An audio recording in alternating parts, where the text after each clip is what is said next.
Hi everyone, it's Dave from Wing Chun Mind Force. This is my second video about Chum Kiu, and I'm just going to do a demo of the form. And as I say below in the text, whenever you want to really look at the perfect form, always have a look at Sigung Shong Tin, or look at the existing old videos of Master Yip Man. People like myself, senior practitioners, people more senior than me, certainly listen to us and look at us, but when it comes to passing down the traditional form of the form, I'm a big believer in really going back to the Chinese masters. Just one other thing, just a side point, you'll notice I take off my glasses when I do the forms. This is not just vanity, it's also because for you glasses wearers out there, you'll find, for me, glasses are a fantastic thing, but they're also sort of a bit of a consciousness limiter. So when I take off my glasses, the world becomes a lot bigger. It's a little blurry, but that's not such a bad thing either. But I feel that I'm inhabiting the whole space, whereas with the glasses on, I feel more constricted. Just a tip. Anyway, here's me doing the Chum Kiu form, and then I'll come back and make some comments about it.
Okay, so we're back.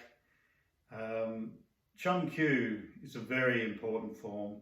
It's the form where we start to move in Wing Chun, and it's the form where we take the soft, relaxed power that we've developed in Siu Nim Tau and the form shapes, the movements we make with our arms, and we start to turn it and move it and apply force in multiple vectors.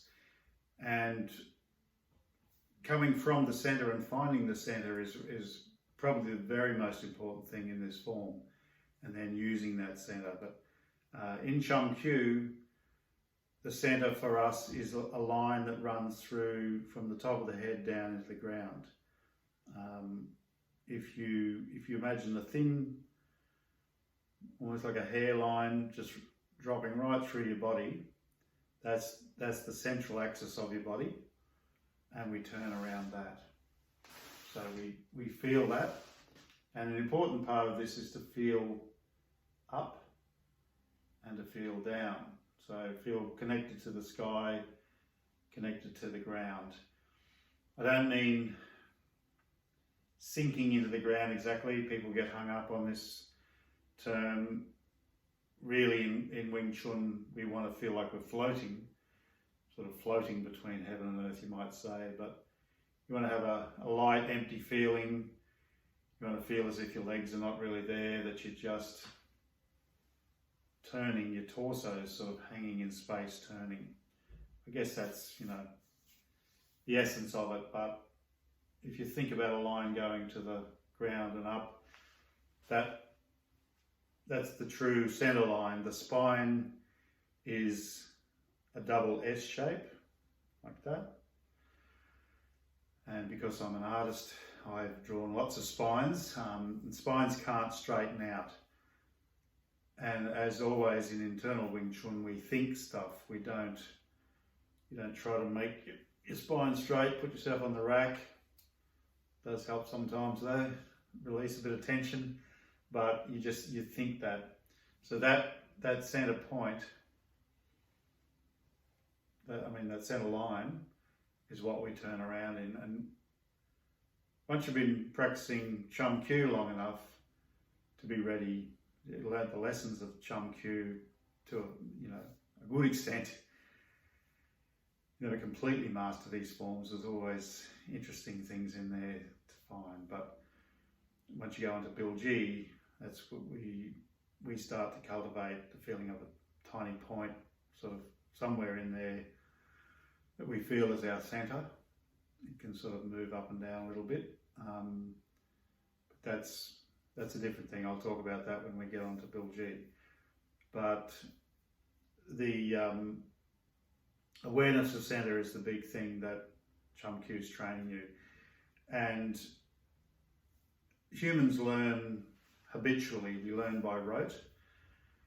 As much as I like to think and philosophize, my Wing Chun's been learned by just doing it a lot and thinking at the same time. But you've just got to do things over and over till they become natural. And even before I did that form, I did Siu Nim Tau a couple of times, and I did the form a couple of times to get myself into that zone. It still mightn't have been the most perfect performance, but it was. It felt pretty good. Felt relaxed, and I could feel the things happening that should be happening. There's the pivoting, and then there's the stepping. So stepping is a bit of a trap because we naturally feel, you're sort of aware of your leg coming out. You always think about, there's my leg, I'm going to step.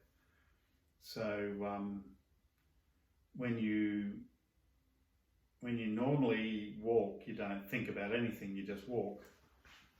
You just basically, you have intent on going there, but you're not thinking about it unless you're learning to walk again, you've had an accident or something. But generally speaking, you just walk. When you relearn how to move in Wing Chun, you have to sort of get around the fact that we do things naturally, but when we learn an art like Kung Fu, we start to become unnatural and think too much. And one of the normal things to do is, I'm stepping, especially if somebody's resisting you, which I'll do in the next video. I'll show you ways to resist, get somebody to resist you so you can train to see if you're getting the right thing happening, if you're really moving from the center or if you're pushing. You can really feel that's unnatural, somebody on you. So you've got to come back into your center and just be there, and then feel that move in space, like this line, feel it move like that, and your leg really just follows. And the secret with the leg is to empty the knee, empty the ankle. The other secret, believe it or not, is to have soft feet. So here I am standing in Chum Kiu side on stance, ready to step. So when I step, the normal thing to do is to put your foot forward and pull your body. That's just sort of how you tend to think. You go, boom, pull that. So consciously, is how you sort of think. But what we want to do is think about our center. This line in here, it starts to move, and the leg just follows. So don't step and pull the body along, move the center, and the leg just follows. The other thing is soft stepping. Now, this really amazed me. When I first became aware of this, I thought, wow, it makes sense, but it's sort of not what you think of with a martial art. And these things are sort of slippers, essentially like indoor slippers. And when you step in Wing Chun, have a really soft foot and keep your feet soft and just step nice and flat. So I'll show you, just like that. Not ka-chunk, not heel down there. The foot just goes flat, boom.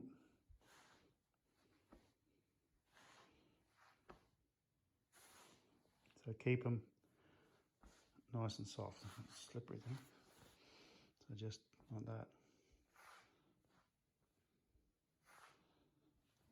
Okay, so you can't see my head, but you can see my legs, my feet. So you want to be nice and flat, and the body just comes along. Body moves. Most of your weight's on the rear leg. Some people say 100%, some people say 90, 10 on the front. I don't worry too much about that, but I think it's probably more like 100%. But you want to have that relaxed feeling, and this leg's really light, and the body moves, center moves, that center line. It moves, and the leg just softly comes down to catch it, and then the next movement brings your leg along.